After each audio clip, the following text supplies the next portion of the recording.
So one of the best parts, as you know, of the evening is hearing from our seniors.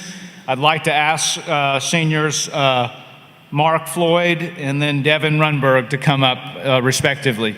Join me in welcoming Mark to the podium. My dad's gonna kill me for using notes. He always tells me to throw them away before I walk up. Anyway, don't chase the money. You'll pay for it every day. Do what you want to do, not what other people tell you to do, in one time. These are the sayings that are constantly being pounded into my head by my father. You can bet that at least one night a week, one of these three is going to pop up. And sure enough, it's usually sitting by the fire, and it ends up being an hour-long conversation, and I'd rather be asleep at that point, but they have very deep meaning, as I'll get into. So my father, John Floyd, was born in Nashville in 1965. He had an older brother, David, a father and a mother. He had a wonderful family, by all means.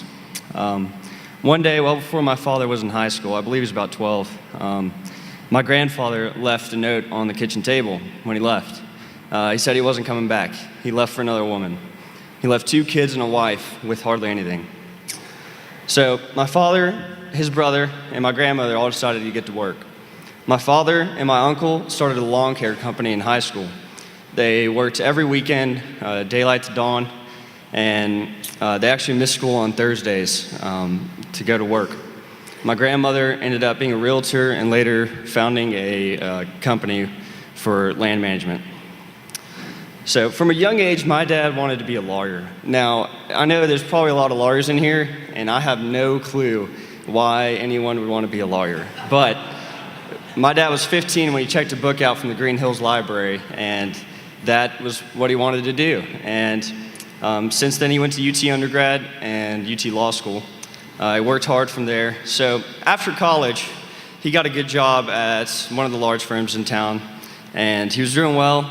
Worked there several years, achieved a partnership about a year ahead of schedule. So he was doing very well, had a great job. So the first point, he came to a dilemma. Him and his buddy were contemplating whether or not they wanted to leave the large firm to go on and create their own firm. Now, by any means of the imagination, my father had a great job. He had a decent salary, he had a family on the way, and was doing well for himself. So why would he want to go start his own firm? Well, my dad's never really backed down from a challenge. So he decided to go against what everyone was telling him and create his own firm. And since then, he's done very well based off of his incredible work ethic. So that's the first one. Do what you want to do, not what other people tell you to do. And that's something he's pounded into my head. And as I've done that throughout my life, my father has supported me 110%, absolutely. The best example would be about last year, I started doing the shotgun team here at school. Somehow I qualified for the National Junior Olympic competition in Colorado Springs. Now, my dad's a wrestling dad. He knows nothing about shooting shotguns competitively. So I was kind of surprised when he said, all right, we'll go out to Colorado and I'll help you out and we can go out there and you can compete. And it's just so nice having that kind of support when I decide to do what I want to do. So now, kind of a shift. My fellow seniors, as we go on and try to decide what we want to do with our lives, career day tomorrow, I'm sure we'll be very conductive with that. My dad has reiterated this. Do what you want to do, not what others tell you to do. But he adds on to the end, don't chase the money or you'll pay for it every day. Now, my dad grew up, and like I said, in a single-parent home. The biggest concern was not the nicest car. It was rather paying for college and putting food on the table. Christmas was often a time where there was maybe one thing under the Christmas tree. But my dad will tell you he was just as happy then as he is now. So don't worry, Dad. I plan on probably being a teacher one day, so I probably won't be chasing very much money. Now, the last one is one time. Now, this one was actually on the side of our boat at one point. So whenever we go fish down in Florida, my dad would sit there and try to talk to the fish and say, come on, one time, just one time, bite it. Well, this saying turned from a plea for a grouper to take a cigar minnow 100 feet down to more of an extension of life. It's kind of my dad's way of saying YOLO, but yeah. We only get to live one time. There's no do-overs or repeats. You can't take anything back. It's a one-time deal. My father has taught me to embrace this thought, living life to the fullest, not by partying, as many might assume that to be, but rather as working hard with a purpose, doing what you want to do, and most importantly, having a strong faith through it all. Dad, I can't tell you how much I appreciate everything you do for me. You're up at 4, you're at work by 5:30, and you're often not home till 6. And I will say this, he actually has worked every single day except Christmas morning for the past 4 months, including Sundays and Saturdays. Yet you still find the time to be at every one of my wrestling matches, my shotgun competitions, and even sit by the fire with me oftentimes at night. I love you so much, and I can never tell you how much I do love you. Thanks, Pops.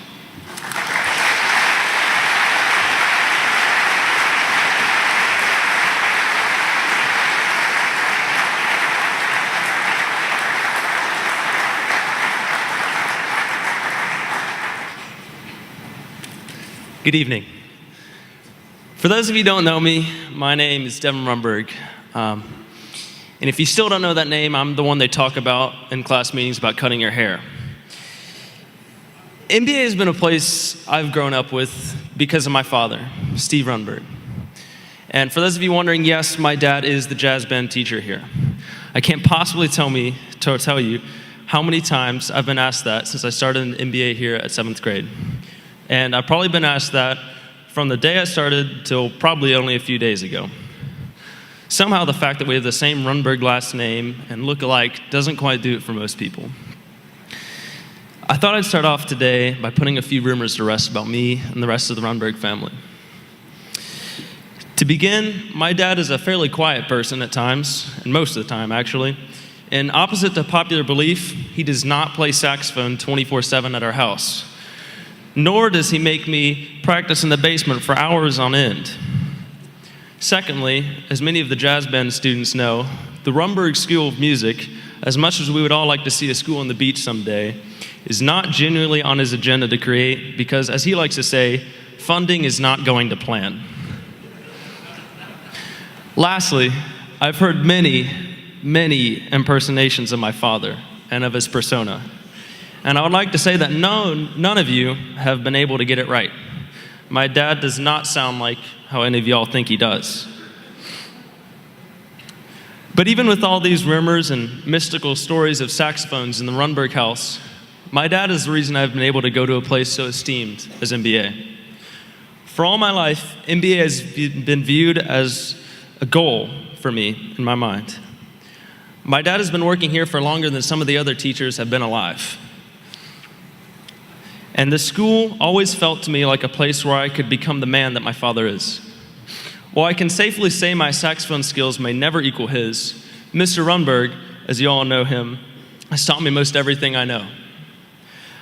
I'd be a liar to say if I wasn't annoyed by him every once in a while, and by my mom, and by just about everyone else in this world. But that's just part of growing up. And every boy here knows exactly what I'm talking about. Guys, believe me, your parents may seem annoying at times, but they're the most important people in your lives. As I said before, I wouldn't be here if it wasn't for my dad spending 5 days a week listening to us MBA students attempt to recreate jazz music written by people with far greater musical ability than we have. There are so many stories. There are so many stories I can tell you all tonight about my dad, but I thought I would focus on the side that I feel I'm most qualified to talk to you all about tonight. My dad is an actual father. I'm lucky to say that I inherited his sarcastic sense of humor, as many of you see me walking around school with my National Sarcasm sweatshirt. Trust me, the same jokes he uses in class I've been hearing for many, many years, but that does not mean they're not still good. I've also inherited his height, and to put even more rumors to rest, neither of us are any good at basketball.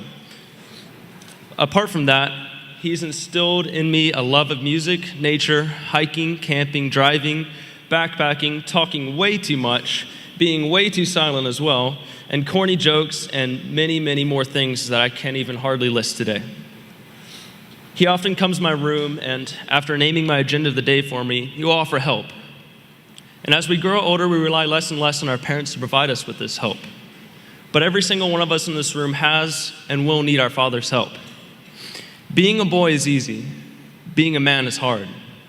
In this journey, or should I say our adventure of growing up, is made possible because of our Father's sacrifices to us to make us into better people. I know my dad has sacrificed for me, and I don't know how I can ever thank him for all that he has done.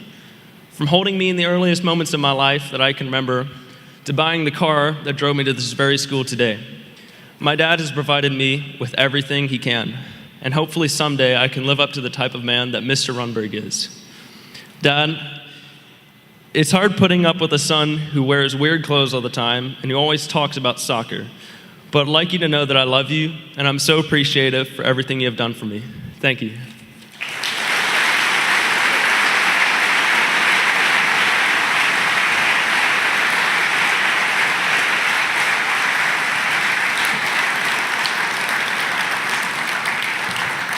Thank you, Mark and Devin. So we're going to hear from two more seniors. Would Nick and Jim come up respectively, please? Good evening. For those of you who don't know me, my name is Nick Dreher, and I've attended MBA since the 7th grade. My time at this school began because of one person, my dad. He was my basketball coach when I was in 4th grade, and coincidentally, we used to practice in the small gym on Sunday afternoons. I didn't know anything about MBA, its history, motto, or reputation. All I knew was that's where my basketball practice was once a week. One day, out of the blue, my dad asked me if I wanted to go to school here. Being young and naive, I said, sure, why not? Having completely forgot about this brief conversation, 2 years later, when I was in 6th grade, my dad asked me again if I still wanted to go to MBA, and again, I told him yes. A couple weeks later, my parents scheduled a shadow visit for me so that I could get a sense of what school at MBA would be like. Much to their and my own surprise, I loved it.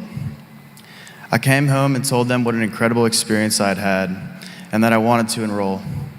A few weeks later, I found out that I had been accepted into MBA, and my parents also told me that I'll be attending the next fall.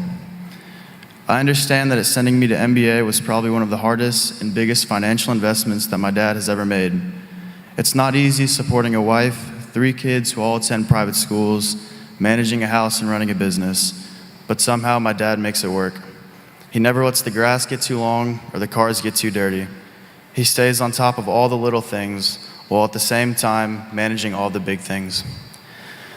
Unfortunately, a little over 2 years ago, on August 15th, 2013, my dad received the worst news that anyone could possibly hear. He had been diagnosed with cancer. I couldn't believe it when he told me that night after I got home from football. I can remember it as if it were yesterday. I sat there and stared off into space while he, my mom, and older sister cried in the kitchen. I just sat there. I didn't say a word. I didn't move a muscle. I often wonder if you remember that night as well as I do. I get angry with myself when I think back on that night that I found out you were sick because I didn't do anything. I just sat there in silence. Unlike me, my dad has never complained or felt sorry for himself. My dad taught me how to mow the grass from a young age, change the oil in his car, fix a flat tire, the proper way to use a drill and hammer, and almost every other useful tool that I might have to do one day. My dad and I fought a lot when I was younger because he would insist on my doing chores, and then when I did them incorrectly, he would get upset, as most dads do. I resented how meticulous and precise he was. It seemed so pointless to me at the time, but I can honestly say that I now appreciate his meticulousness. He has taught me so much that I can't possibly begin to tell you all that he's done for me. My dad is not only the strongest person I've ever met, but also the most selfless person. Mike Dreher never went to a big university or got a fancy degree from an Ivy League school, but that never limited him. He is the most driven and determined man on the face of the earth. My dad told me that the biggest reason he sent me to MBA is that he wants me to be better off than he was. He said he wants me to be open to opportunities that he never had, so that one day I would have the best chance possible to do or be anything that I wanted. Since day one, my father has always put others first, and I think that's one of the most important lessons I've ever learned from him. Kindness makes the world go round, because without kindness, we're all just selfish individuals trying to get our own slice of the pie. Aside from deciding to attend MBA, playing high school football was the next biggest decision I've ever made. After my sophomore year, when I found out about my dad's illness, and also just experienced one of the most physically challenging years of my life because of Coach Brock's workouts, I made the choice and decided to quit football. It wasn't until about 2 weeks later that I realized I had made a huge mistake.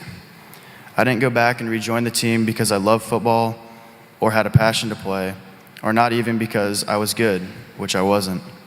I rejoined the team because I knew it was about something bigger than myself, which my dad had instilled in me from a young age. Something that can't really be expressed into words. It was the brotherhood and camaraderie that I was seeking.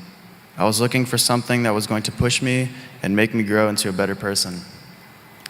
In the past 2.5 years, my dad has undergone 3 lung biopsies, 13 chest CT scans, 12 brain MRIs, 2 PET scans, 32 radiation treatments, 2 hospital stays, and has lost nearly 50 pounds. When I hear those numbers, I'm simply astonished and amazed. No one should ever have to go through what he has endured, yet he has done all of this and still managed never to give in to self-pity or anger. Like many of you in this room, I often struggle to express my feelings. It is a tragic flaw that the majority of men in the world share. Tonight is about recognizing our fathers and all that they have done for us. I want to remind all of you that we are only able to live with our parents for so long before it is time to go to college and out into the real world. In light of that, I encourage everyone to cherish the time you all spend with your fathers because they have done so much for us and deserve to be recognized. Although I often neglect to, Dad, I want to tell you that I am incredibly grateful for you, what you have done for me. You're the most incredible and inspiring person I've ever met, and I want you to know that your time and money has not been wasted by sending me to MBA. I am thankful that you forced me to play football back in the 6th grade, because if you hadn't, I never would have found a group of brothers like the one I have with me in this room tonight. You've done an amazing job as a husband, business owner, but most importantly, as a father. I don't know what the future holds for me or what obstacles I may face, but I do know that I will be prepared because I have been raised by the best dad in the world. I hope and pray that someday I'll be half the man you are. Thank you for everything. I love you, Dad.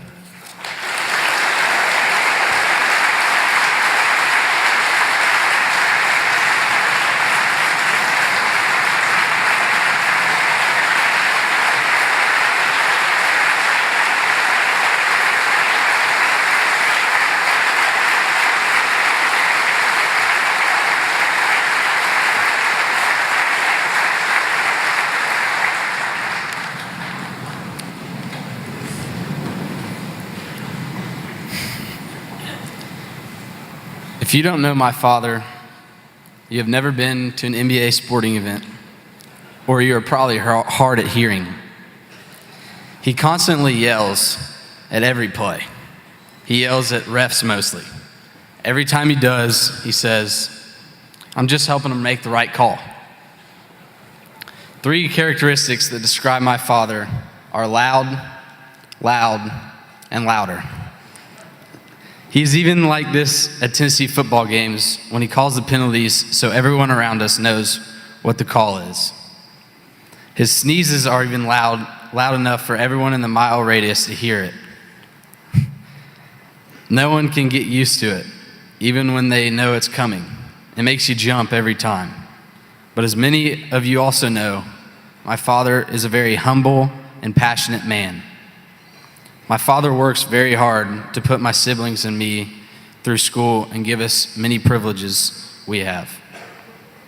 He also brags on us kids for doing well in school or sports, and tonight is my chance to brag on him. I still remember walking to my car one day after football practice this year and checking my phone to see a text from my sister saying that my dad had won Best Lawyer of Labor and Employment in Nashville about a week before. He did not speak a word about it to any one of us. I did not even know that he was nominated for this award. His humility is something to admire. My father is a passionate and caring man, and he taught me to be the same. The reason I think he yells at those Tennessee games and NBA sporting events is that he's a passionate man. He always uses a lot of sayings and quotes that his father once said to him, and I know that one day I will say to my children. Among my favorite quotes that he says to me are, "You're my monkey if you don't ever turn a flip," or "I love you because you're mine."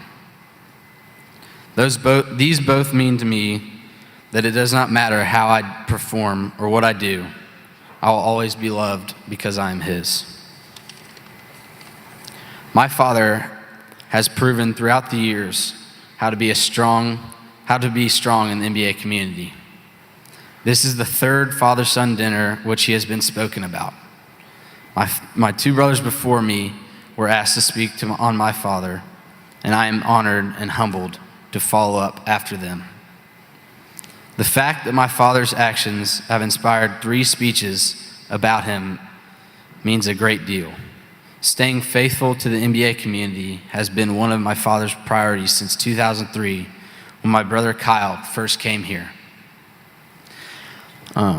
This is 13 years of father-son dinners in NBA. Whether you hear the flamboyant voice in the press box at lacrosse games saying, "Austin, rough," or you have heard his laugh tonight, you realize that he lives his life to the fullest. He is a great inspiration to me and hopefully to many others. Every day when I come home, he asks me 3 questions. How was your school? How was your day? How was practice? And I simply respond, good. Occasionally I tell him more details, but what he does not realize is that it all depends on how hungry I am when I come home. But what he does not know is how much those questions actually mean to me. When he asks those questions every day, I know that he actually cares about what is going on in my life. I know that no matter how gruffly I answer him, he will always ask them tomorrow. I'll miss those quotes every day when I go to college. I'll also miss our Cracker Barrel stops before long lacrosse weekends. I do not say this enough, but I love you, Dad.